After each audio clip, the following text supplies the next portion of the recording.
we're going to have Juan from Cross Migration, and Juan Cross from Cross Migration, and he's going to be talking about the skilled migration. There are a few questions that I'm going to ask to him, and after that I'm going to choose one of the live participants to give a 3 minutes consulting, 15 minutes free consulting services, as I did last Sunday with after Renata's session about the translation.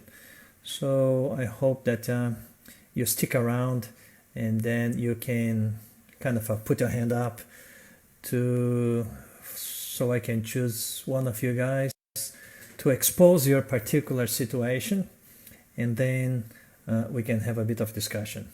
So while we wait a little bit others to join in, can you just give me a feedback about if you are hearing all right?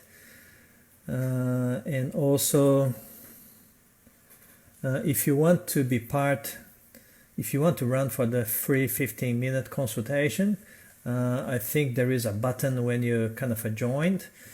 If you request, and then you will be in a queue. So when we finish with Juan, when he finishes his presentation and his information session, I will have a list of people that requested to be live with me, and then I can choose.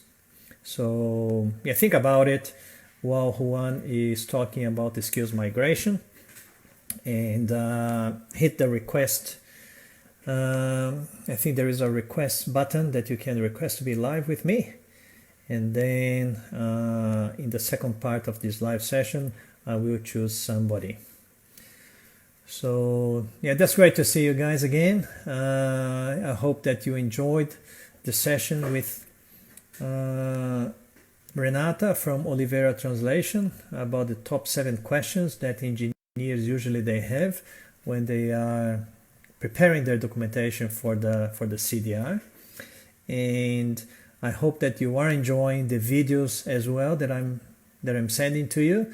So I released the first video on Saturday morning, where I spoke about the opportunity for transformation. I spoke about the different pathways that overseas engineers they have to validate their qualification here in Australia. And I also talked about the CDR steps, the competency demonstration report steps.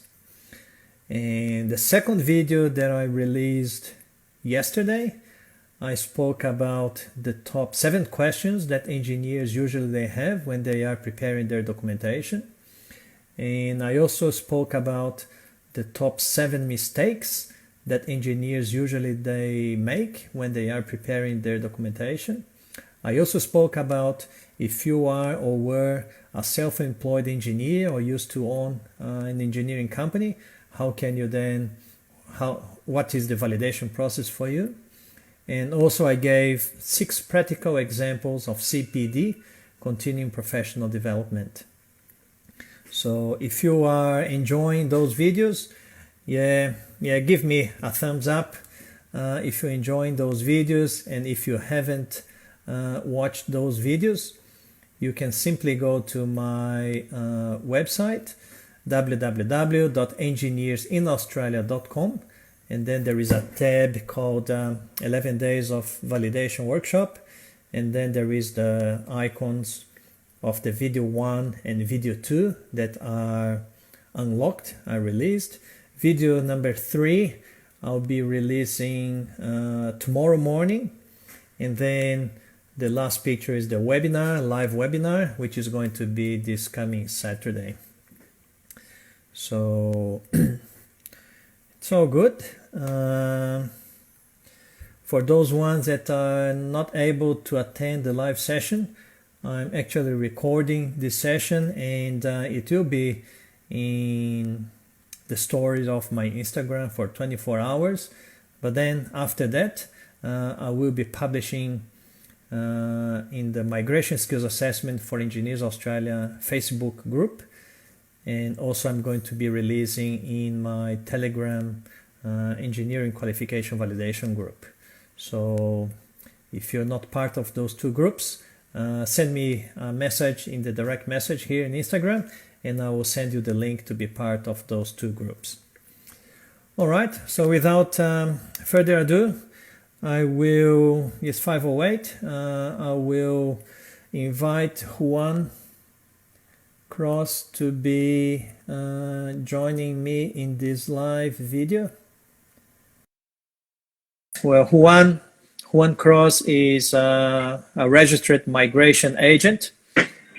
He's the owner of the Cross Australia Migration, and I believe that he's Colombian, I believe, and he's a very competent migration agent. He understands a lot about the skilled migration process, not just for engineers, but pretty much for all of types of visas, obviously.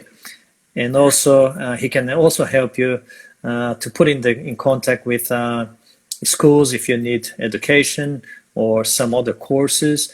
Juan certainly is a person that I trust, and yeah, you can certainly have a chat with him. So Juan, if you want to introduce yourself a little bit more of what cross migration is, yes, please. So look, my name is Juan Jose Cross. I am the director and I am the registered migration agent, the principal migration agent in Cross Australia. We work with a couple more migration agents as well. So I'm the director for the company. We focus a lot on skilled visas. That's our specialty. So, and within skilled visas, we do a lot of engineers, a lot of psychologists, a lot of architects. So there's a variety of skills there that we look after. And within the, let's say the market in Australia, we look after mainly the Latin American market. So Brazilians and Colombians are the majority of my clientele. I'm based here in Brisbane, in Richlands. I'm here at home because of the coronavirus. I'm sure you all are as well. So yeah, hope you're staying safe and staying home. That's why I don't have a fancy office. But I thought, you know, this is who I am. This is where I am. So I've had a couple of questions that I've, you know, I know that I get that a lot in my consultations. So I do private consultations with people who want to look more into detail of how they can prepare to apply for permanent residence or temporary residence, whichever it may be. And a lot of them ask me these sort of questions. So I'll allow Jason to ask me those questions, and we will go through them to see maybe hopefully if they will answer the queries that you have. And you know, if you do have some questions, just type them there. I'm looking. For instance, I saw friend Tonanon join, so I'll be happy to help you guys out. All right. Yeah. Thanks, Juan. And certainly, skilled migration is a topic that we can stay here. You can talk about for hours and hours and hours, but we've got a limited time here. But certainly, those ones that they interested in more information, they can contact you. Sure. You can see that Juan's profile on Instagram is cross_Australia. So you can then contact and send a direct message to him. So one of the first questions, well, the first question, Juan, is what are the different visa subclasses? Well, there is many visa subclasses.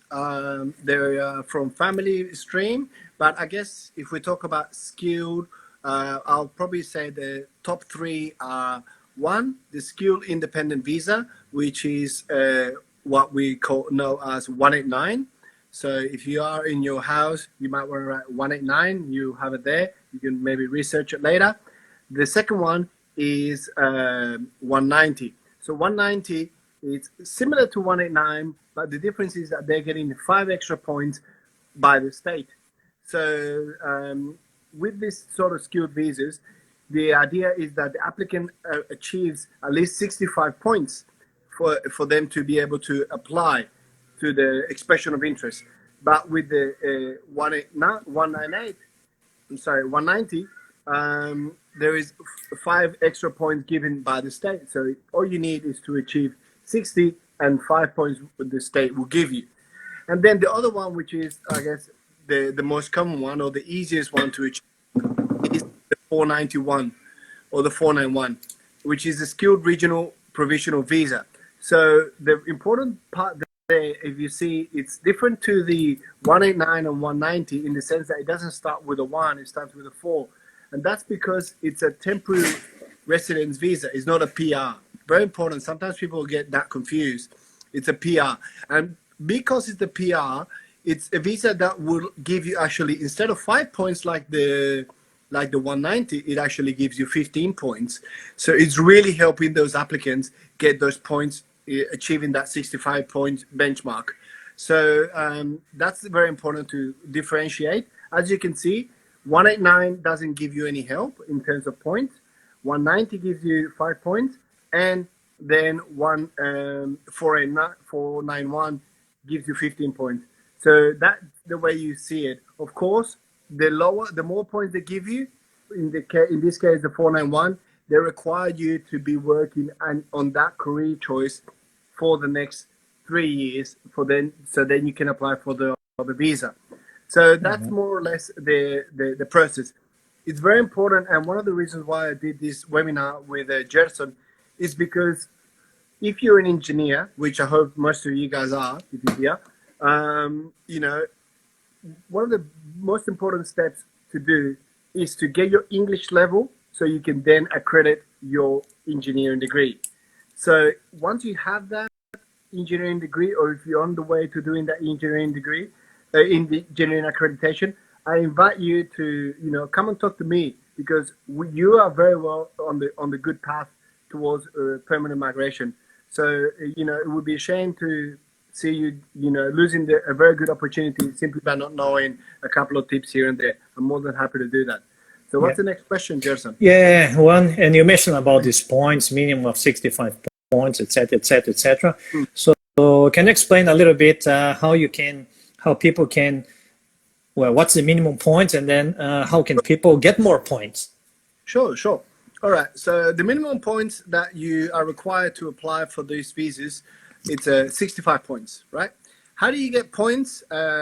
It's essentially based on your profile. So age is a very important factor. English is also very important. I get a lot of inquiries coming to me, and sometimes it comes down to the question is, so I want to extend my visa. I'm going to extend my student visa. What is the best thing I can do to prepare for permanent residence? And if you don't have a good English, or if you don't have your English to a good level, my answer would be improve your English. That's going to give you from 0 points on IELTS 6, 10 points on IELTS 7, or 20 points on IELTS 8. So 20 points, wow. It's a lot. It's a lot. That's why it's very important to make sure that you invest in your English, and make sure that instead of doing sometimes other courses for extending your visa, invest in your English. That's going to be probably one of my biggest advice I'll give everyone here. Invest in your English, and that you will see the results. Because I'll give you another example. If you have 3 years experience in Brazil or in Colombia, in anywhere else, as an engineer, that will give you 5 points. But that 5 points has taken you 3 years. See, and I don't think many people here would need 3 years to get to an IELTS 8 or PTE 79. I'm sure most of them, if they understand me, they're already very on the way, because I speak very fast. I speak very Aussie. So if you guys understand me, you guys are doing very good. Yes, and it's a difference between 5 points of that experience and 20 points if you get or 10 That's points, you get a 7, or 20 points if you get an 8. That's right. Yeah. So it's huge. I'll give you another example. To get 5 points for onshore experience, it gives you 1 year of experience as an engineer here in Australia, gives you 5 points, right? Yeah. Only 5 points. But if you get your IELTS 8, you get 20 points. So 20 that's points, really the best way to go. That's the best bargain for your back. Another ways that they can get points would be to complete the NATI CCL, which would be essentially accrediting the fact that they speak either Portuguese or Spanish or whichever language it is. I'm sure your language is there. You can accredit your language there, and that way you can get 5 points. So there's a lot of ways to get points, and I'm more than happy to do that. Go through that on the one-on-one interview that I do with people. That way, everyone makes sure that they are utilizing their potential to the fullest. Yeah, and not counting that if you improve your English, once you get your validation, if you are going to a professional interview, if your English is better, you probably have better chances to get a job as well. Very much so, yes. Very much so. All right. Okay. Another question that's very common, Juan, is what's the difference in regional areas? And what is not a regional area? I think it's easy to say what is not a regional area. And what's the difference between, Oh, that's a great question. Thank you very much for asking me that, Gerson. So just to make it easier for everyone out here, regional area is essentially anywhere that is not Sydney, Melbourne, or Brisbane. So Gold Coast is a regional area, Sunshine Coast is a regional area, even Wollongong, Newcastle, they're regional areas. So, but there are states like, for instance, South Australia, which is the entire state is a regional area. So there's major regional centers, and then there's regional cities. So there's a couple of differences as well within the regional areas. Is it better to go to a major or a regional city? Well, it really depends on your occupation, because depending on the occupation, you might not really need to go to the regional area or regional major center. So you might be okay if you stay on the other one. Let's say Adelaide. You might not need to go to an outback town in South Australia. So that's why. And the way you know your occupation is, of course, by the ANSCO code that you got accredited as an engineer. I'm guessing most of you guys here are engineers. That's why you are part of this chat. So that would allow you to know exactly which is going to be the best area for you. All right. So that's why regional areas are so important. Now, also bear in mind that with the 491, which is the visa that gives you 15 points, if you are in the regional area, that's how you will be able to become more eligible. You wouldn't be able to apply for a 491 if you are based in Brisbane, but if you are based in Gold Coast, you're going to be likely to apply. So, it's all depends where you're located. So a lot of times I say to my clients here, if you're in Brisbane, why don't you study in Gold Coast? Why don't you study in Gold Coast and then, eventually move down there? But you don't have to make the move. But just by studying in Gold Coast, they will get 5 points for studying in regional areas. So it's important to know the difference when you're going to be doing your student visa, if that's what you need, or when you're going to be applying for your visa, for your permanent residence. It's important to know that. Sometimes you can get an offer to work as a sponsored offer. If you get that on a regional area, that's even better, because that's setting you up to then apply for the permanent residence. So it's important to know the difference in the areas. Yeah. And you guys, if you have any particular question that you want to ask Juan now, you can just type in the comments and ask a question.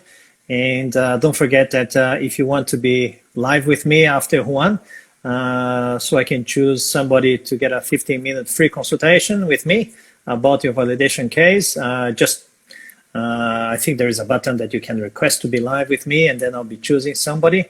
Sure. So if you have any question, another question, Juan, we didn't talk about this before, but it's a very common question that they ask, because Engineers Australia, they also do the relevant skilled employment assessment, which is normally, I understand, I'm not a migration agent, that's why I have you.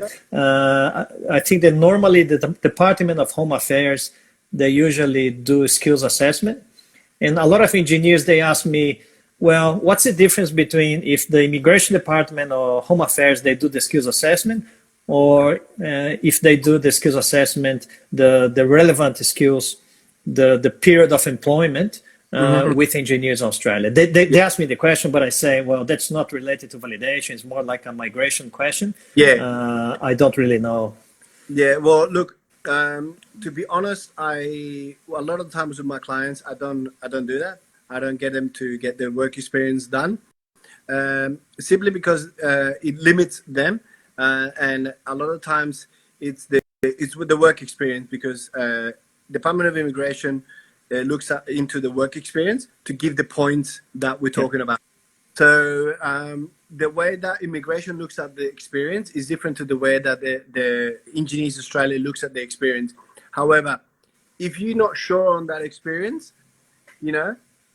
don't get it accredited. But if you're 100% sure and you can get everything that you need, all the pay slips, or the contracts, everything like that, get it done by Engineers Australia, because that's going to make a very solid case later on. Yes.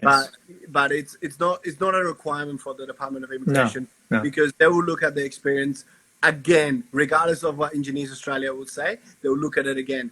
But if you have everything and you're confident, you can then apply for Engineers Australia, and then once again for the Department of Home Affairs. But if you're unsure, come talk to me. I will be able to explain to you the strategy, how you can organize those work experience, make sure you get the best potential later on.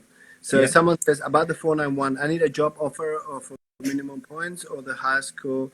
Look, you need to have a job offer. Also, you need to be working in Gold Coast. So, and hopefully on the occupation that you're going to be nominated under, that would be the best case scenario. So it would be, for instance, you'd be in Gold Coast. It could be that you're working there for only 3 months, but that's I'm going to ask you a question here, Daniel. Are you on a student visa?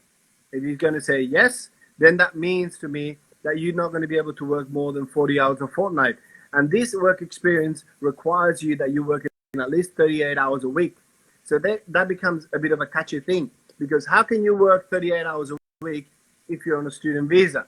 So that's where, from the student visa, you need to jump into another visa. Could be could be a sponsor visa. Let's say you get yourself accredited as an engineer, and then from the accreditation, instead of applying for a 189 or 190, because you probably won't have the points just in case, then you apply for a 482, which is a temporary work visa.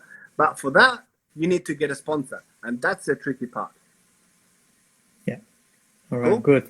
Yeah. Thanks, Juan. Any other particular question there for Juan?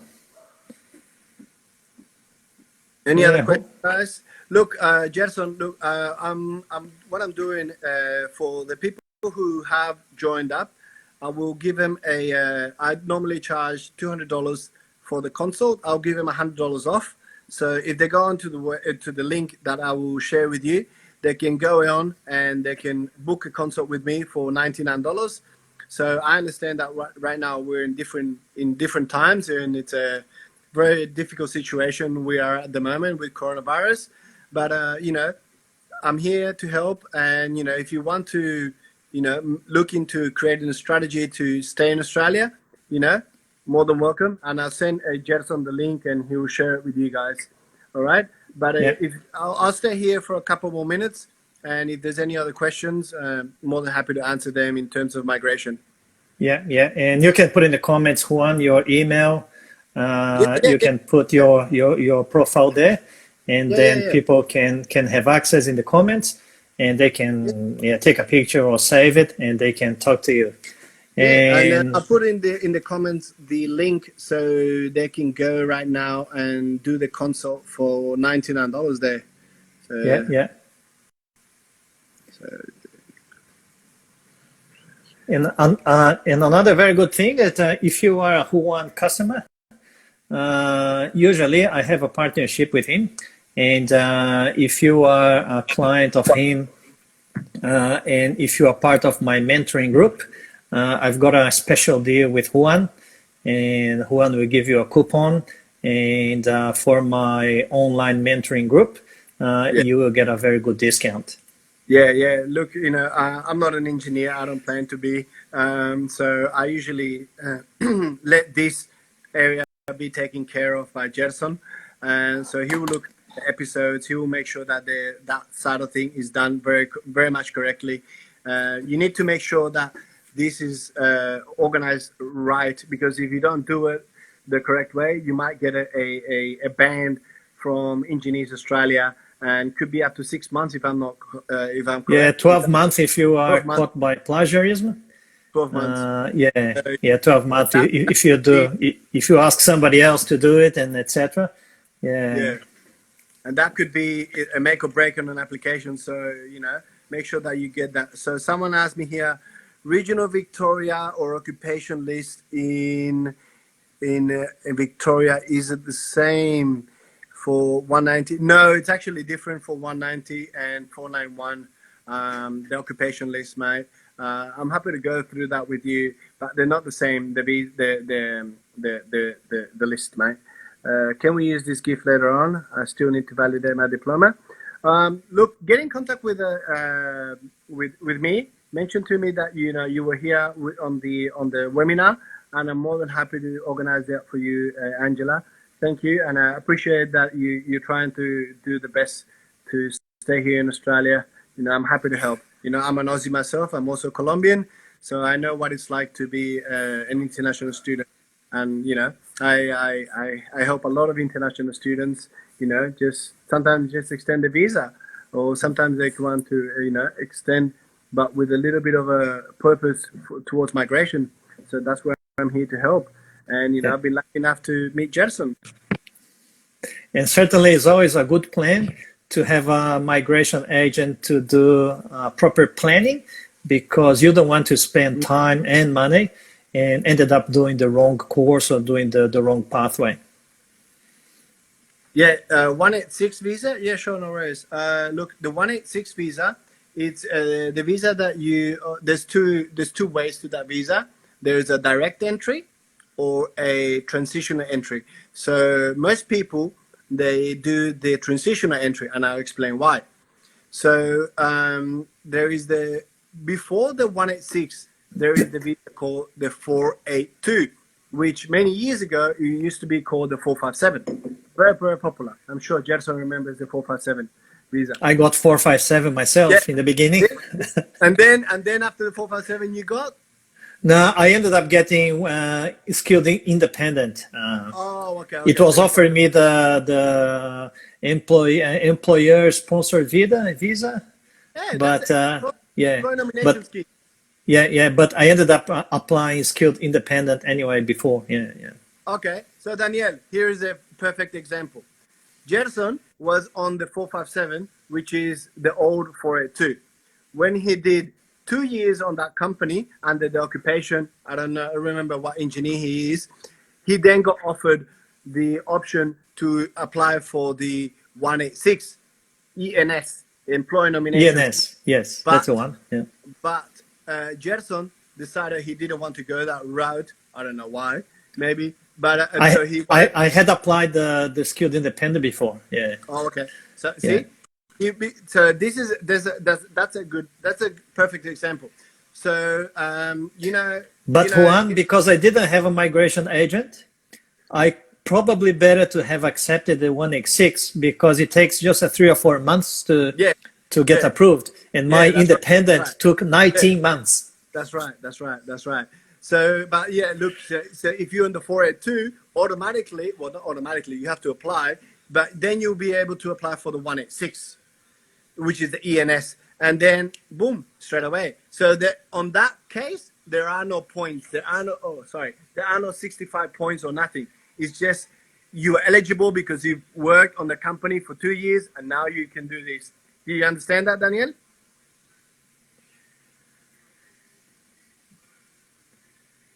Daniel? Yeah, there's always a little bit of a delay when there's probably 8 or 9 seconds delay. I can see here that there's always some delay. So when you ask something, they may have a little bit of delay. Yeah. No worries. All right.